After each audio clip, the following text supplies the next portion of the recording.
Once upon a time, there was a young girl named Carmen Winstead who had just moved into a small town in Indiana with her parents. She was nervous about going to her new school, but deep down, she was also hoping to make some new friends. One day, after her parents had dropped her off at her school, she was sitting alone and feeling nervous, but minding her own business, when she spotted a group of girls. However, unknown to Carmen, these girls had actually spotted her first. Nervously, Carmen walked up to the group to introduce herself.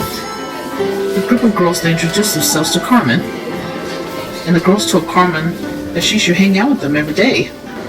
Carmen was so happy and relieved that she finally had made some friends. What she didn't know was that these so-called friends were actually going to make her worst nightmares come true. As the weeks went by, Carmen began to notice subtle changes in her new friend's behavior. Their smiles seemed forced, and the laughter had a sharp edge to it. She tried to brush off her unease, convincing herself she was just being paranoid. One day during lunch, the girls invited Carmen to join them for a special surprise after school. Excited at the prospect of bonding with her friends, Carmen eagerly agreed. When the final bell rang, she rushed to meet them behind the gymnasium, her heart pounding with anticipation. As she rounded the corner, Carmen's smile faded. The girls stood in a tight circle, their faces twisted into cruel sneers. Before she could react, they surrounded her, their words cutting deeper than any knife. "Did you really think we'd be friends with someone like you?" the ringleader taunted, her voice dripping with venom. Tears welled up in Carmen's eyes as the reality of the situation sank in. She felt her chest tighten, her breath coming in short gasps as panic set in. The circle of the girls closed in, their mocking laughter echoing off the brick walls of the gymnasium. She could not believe it. These girls were actually showing their true colors. "Please," Carmen whispered, her voice barely audible. "Why are you doing this?" The ringleader, a tall girl with slick blonde hair, stepped forward.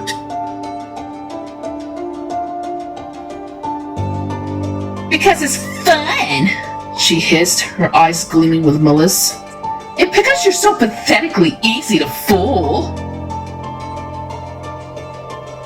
With a quick nod from the leader, two girls grabbed Carmen's arms, pinning them behind her back. She struggled against the grip, but it was useless. The other girls began to rifle through her backpack, tossing her books and belongings onto the ground. "Stop it!" Carmen cried, her voice cracking with desperation. Her pleas fell on deaf ears as the girls continued the cruel game. Suddenly, a short whistle pierced the air. The girls froze, their heads snapping towards the source of the sound. Mr. Johnson, the gym teacher, was striding towards them, his face a mask of fury. "What's going on here?" he demanded, his eyes scanning the scene before him. The girls immediately released Carmen, their faces transforming into masks of innocence. The ringleader stepped forward, her voice syruped sweet. "Nothing, Mr. Johnson. We were just helping Carmen pick up the things. She accidentally dropped them."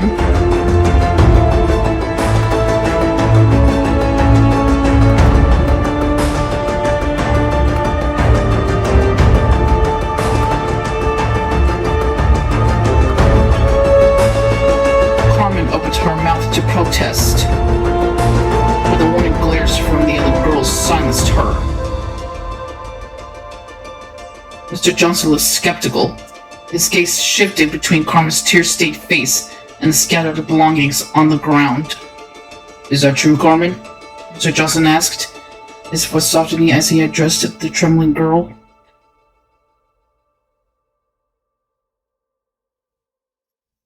Carmen hesitated, her mind racing. She wanted to tell the truth, to expose the cruelty of these girls who had pretended to be her friends. But fear gripped her heart. What if telling the truth only made things worse? She stammered, unable to form the words. The ringleader stepped closer to Carmen, placing a seemingly comforting hand on her shoulder.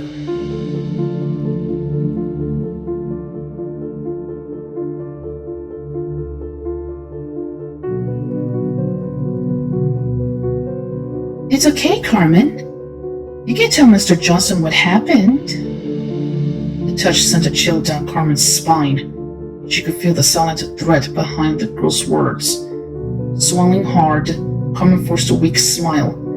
Yes, Mr. Johnson, I dropped my things. They were just helping me. Mr. Johnson's brow furrowed, clearly not entirely convinced. He studied Carmen's face for a moment longer before nodding slowly. All right then. You girls help Carmen gather her things and then head on home. It's getting late. As Mr. Johnson walked away, the ringleader's grip on Carmen's shoulder tightened painfully.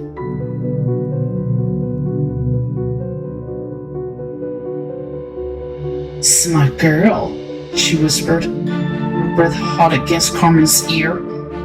You won't want to make things worse for yourself, would you? Rose quickly gathered Carmen's belongings, shoving them heavily into her backpack. As they handed it to her, the ringleader leaned in close. This isn't over, Carmen. We're just getting started. With that, the group of girls sauntered away, laughing menacingly, leaving Carmen alone and shaking. She clutched her backpack to her chest, trying to steady her breathing. As Carmen watched the girls disappear around the corner, a wave of despair washed over her. She slumped against the gymnasium wall, sliding down until she was sitting on the cold concrete. Tears streamed down her face as she hugged her knees to her chest, her backpack forgotten beside her. How could she be so naive? You should have known it was too good to be true. Your girl makes instant friends. It only happens in movies and books, not in real life. Not to her. As the sun began to set, casting long shadows across the schoolyard, Carmen finally gathered the strength to stand. She wiped her eyes with the back of her hand and picked up her backpack, wincing at the weight of it. The walk home seemed to stretch endlessly before her, each step a reminder of her foolishness and the cruelty that awaited her tomorrow.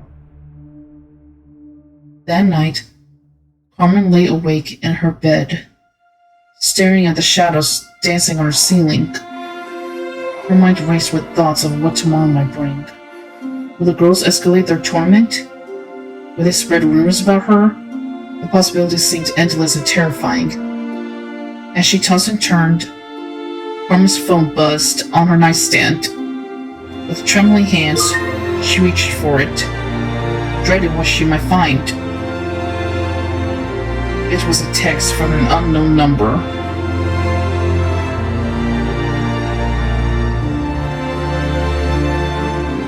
Sweet dreams, Carmen. Hope you're ready for what's coming. Her heart pounded in her chest as she quickly turned off her phone and shoved it under her pillow. Sleep seemed impossible now, but exhaustion eventually won out, and Carmen drifted into a fitful slumber filled with nightmares, full laughter, and mocking faces. Carmen awoke the next morning with a sense of dread weighing heavily in her stomach. She considered faking illness to avoid school, but knew her parents would see through the ruse. With linen feet, she got ready and made her way to the bus stop.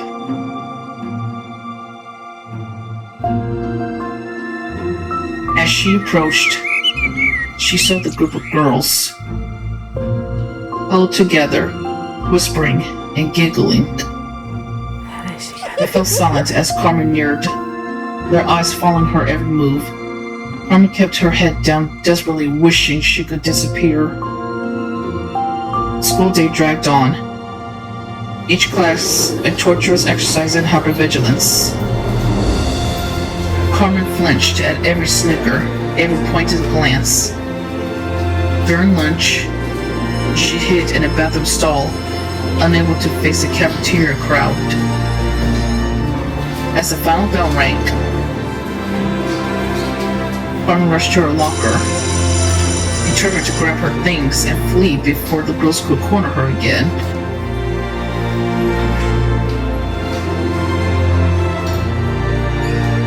But as she opened her locker, her heart sank. A small crowd had gathered, whispering and pointing. Carmen pushed through, her stomach churning with dread. Her locker door hung open, and inside was a horrifying sight. The books and papers were shredded, covering the bottom like confetti. Crude drawings and cruel messages were scrawled across the inside of the door in permanent marker. Worst of all, pinned to center was a photo of Carmen, clearly taken without her knowledge, with grotesque alterations drawn on her face.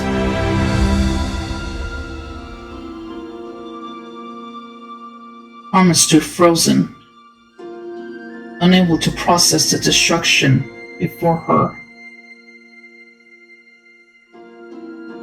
Laughter erupted from behind. She turned to see the ringleader and her cronies, bones out, capturing her reaction. "Aw, what's wrong, Carmen? Don't you like your new decor?" The leader taunted, her voice sickly sweet.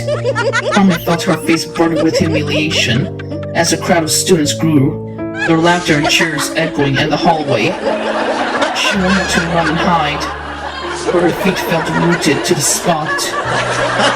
Tears stung her eyes as she stared at the destruction in her locker. Each cruel message and defaced photo a dagger to her heart.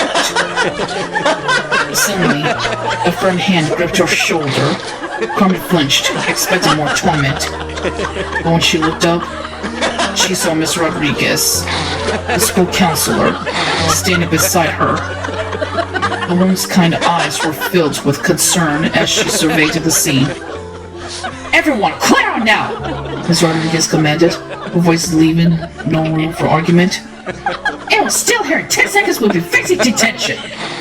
The crowd dispersed quickly, the ringleader and her friends shooting venomous glares at Carmen as they retreated. Miss Rodriguez gently guided Carmen away from the locker, leading her towards the counseling office. As they walked, Carmen could feel the stares of other students burning into her back, their whispers following her like a poisonous cloud. Once inside the office, Miss Rodriguez closed the door and motioned for Carmen to take a seat. "Carmen, I'm so sorry this happened to you," she said softly, her voice filled with genuine concern. "Can you tell me what's been going on?" Carmen hesitated, her eyes darting nervously to the door. What if the girls found out she had talked? What if things got even worse? As she looked into Mrs. Rodriguez's kind, patient face, something inside Carmen broke. The worst came out tumbling in a rush, punctuated by sobs as she recounted everything that had happened since she arrived at the school. Ms. Rodriguez listened intently, and as Carmen finished her story, Ms. Rodriguez leaned forward, her eyes filled with compassion. "Carmen, I want you to know that what these girls are doing is not okay. It's bullying, plain and simple, and we take that very seriously here." Carmen nodded, wiping her eyes with a tissue Ms. Rodriguez had handed her.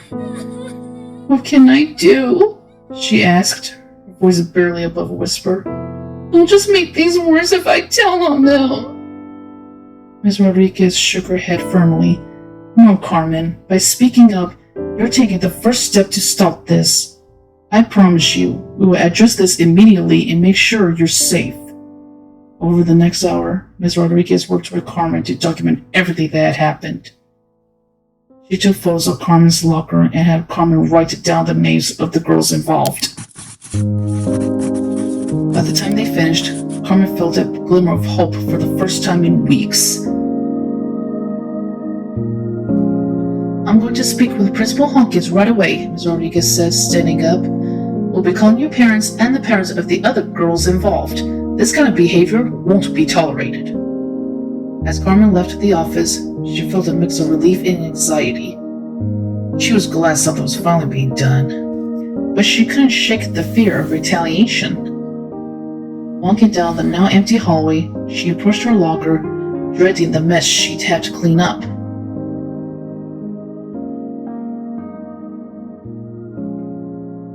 The next day at school, there was a fire drill, and everyone had to go outside until it was over. The girls thought that it was the perfect time for them to do a terrible prank on Carmen. The girls knew that Carmen had told the school counselor about everything that they had done to her, and they knew they would get in big trouble for it by their parents.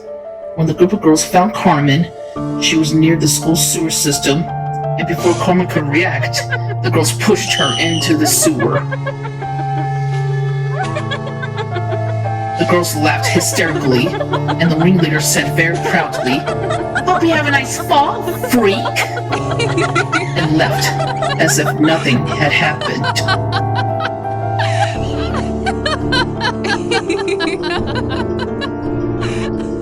Where were the teachers when this happened? After that, everybody began wondering, where is Carmen? The girls played it off, saying she clumsily fell into the sewer. And the other students cruelly laughed about that thought, that Carmen had been so clumsy. But no one knew what had actually happened, and the girls promised to keep it a secret. The police were called to investigate Carmen's disappearance.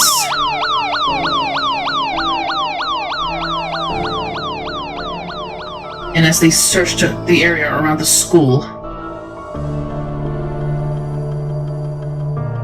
they discovered Carmen's body in the sewer. Her body was mangled, bleeding all over, and with a broken neck. Carmen Winstead died that day, a sad victim of bullying. The horrific nature of her death sent shockwaves through the community. The truth of Carmen's fate remained hidden, a dark secret shared only by the girls responsible for her demise. Days turned into weeks, and whispers about Carmen's disappearance spread through the school like wildfire.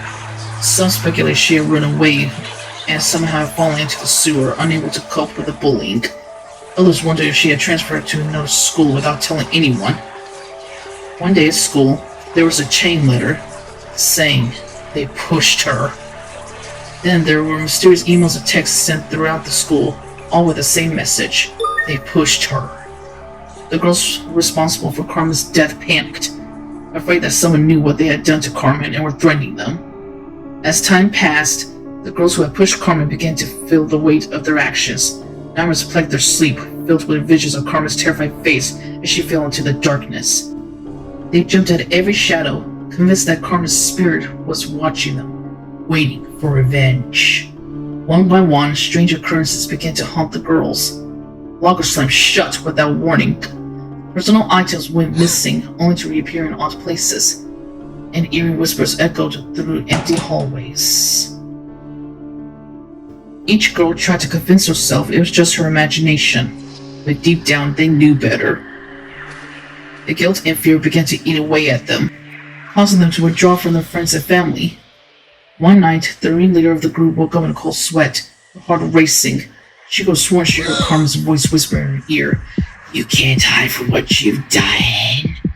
Trembling, she reached for her phone to call one of the other girls, desperate for reassurance. But as she unlocked the screen, her blood ran cold. There, set as wallpaper, was a photo of Carmen, standing at the edge of the sewer, her eyes boring into the camera with an intensity that seemed to transcend death. The girl screamed, dropping the phone as if it had burned her. Her parents rushed into the room, finding their daughter huddled in the corner, babbling incoherently about Carmen and the sewer.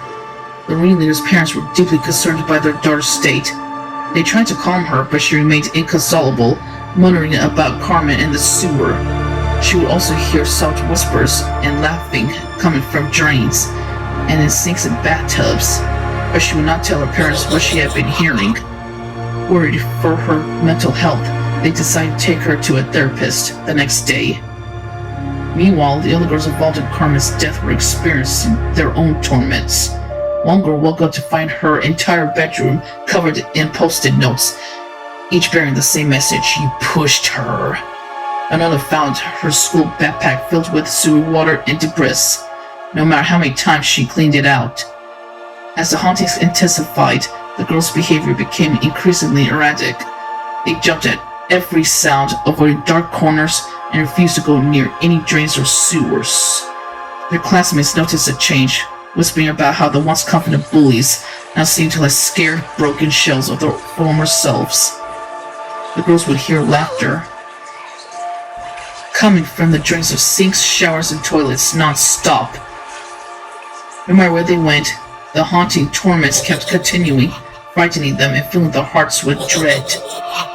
One night, as each girl was getting ready to go to bed, they each began to hear the eerie laughter again, but this time it was laughing non-stop, uncontrollably, menacingly. That night, their nightmares began even before they had fallen asleep, and what they saw in those dreams were beyond anything they had experienced before. They saw hands coming out of the drains, coming out pools of water, grabbing the girls one by one and dragging them into the drains and into the sewer where Carmen had died. All the girls fell into a deep, dark sleep. The night was unnaturally still and quiet as the girls woke up to find themselves in the sewer, with only the sound of the gentle gurgle of water in the sewer below. The same sewer where Carmen died. Shocked and in panic, they huddled together, jumping at every shout and rustle of leaves. "This can't be happening," whispered the ringleader. "This has to be just a nightmare." But even as the words left her mouth, a cold wind swept through the area, carrying with it the faint sound of laughter. The girls froze, their eyes wide with horror as the girls stood trembling in the darkness. The laughter grew louder, seeming to echo from the depths of the sewer. Suddenly, a pale, ghostly figure began to emerge from the murky water below. The girls screamed in terror as they recognized Carmen's face, her long, dark hair dripping with fetid sewer water. "You pushed me," Carmen's ghost whispered, her voice hollow and otherworldly. "Now it's your turn." Before the girls could react, spectral hands shot out of the sewer, grabbing at their ankles. They tried to run, but it was as if their feet were glued to the ground. One by one, the ghostly hands pulled the screaming girls down into the darkness of the sewer. "Please, we're sorry," the ringleader sobbed, tears streaming down her face. "We didn't mean for you to die." Carmen's ghost paused, tilting her head as if considering their pleas. For a moment, hope flickered in the girls' hearts, but then Carmen's mouth stretched into a horrific grin, far too wide for a human face. "Sorry isn't good enough," she hissed. With one last look at her killers' faces, she lunged at them, and the girls screamed in terror.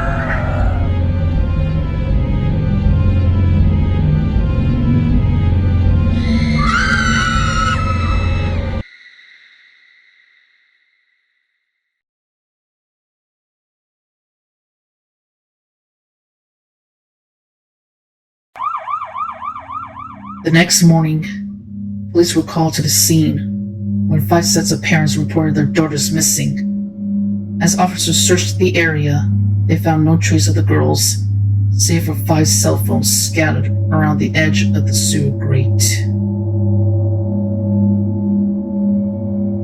So they went down to the sewer.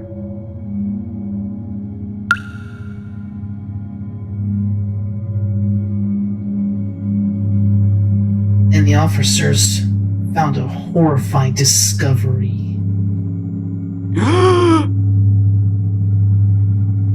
There, the bodies of the missing 5 girls had met the same fate as Carmen Winstead. Their bodies all mangled, bleeding, and their necks all broken one by one. As they examined the phones, each one displayed the same chilling message. Justice has been served. In the days that followed, rumors spread throughout the school about what had happened to the missing 5 girls. Some said they had run away out of guilt. Others whispered about Carmen's ghost and supernatural vengeance. The truth remained a mystery. The students noticed a change in the atmosphere at school. The cruel taunts and bullying that had once been commonplace seemed to vanish overnight. Those who had witnessed Carmen's torment but said nothing now spoke up when they saw others being mistreated. The students were all very terrified of what happened to the 5 girls, knowing that Carmen's vengeful spirit was responsible for their deaths. Years passed, and the story of Carmen Winstead and the death of the 5 girls became an urban legend, a cautionary tale whispered in the hallways of the school.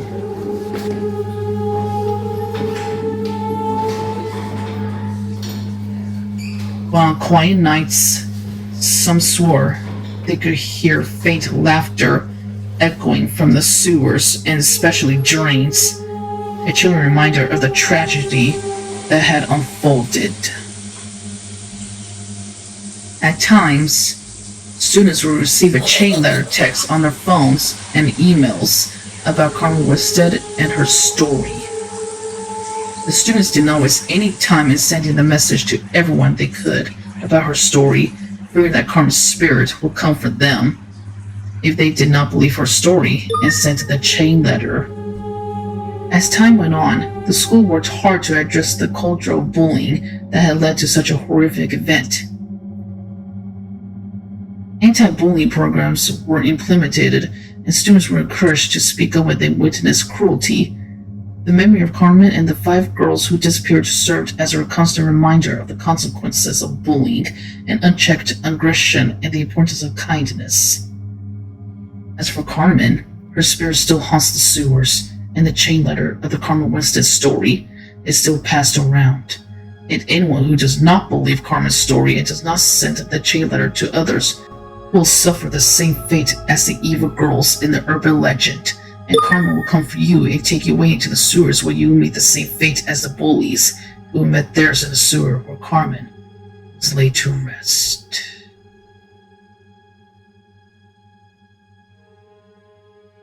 Bullying is never, ever okay, because tragedies like this could happen to other innocent people. I support and stand with the victims of bullying. Teachers and all of us need to step up and do the right thing and help the victims of bullying.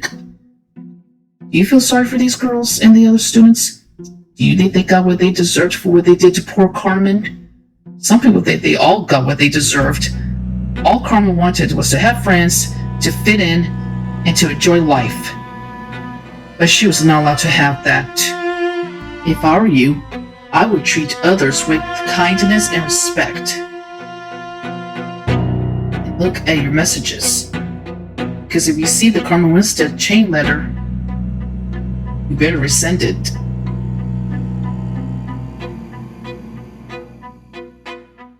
And keep a wary eye and ear open to whispers in the drains.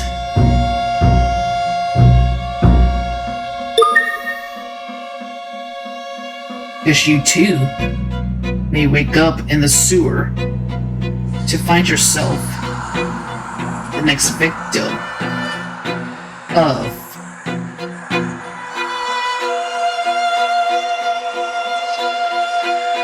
Carmen Winstead.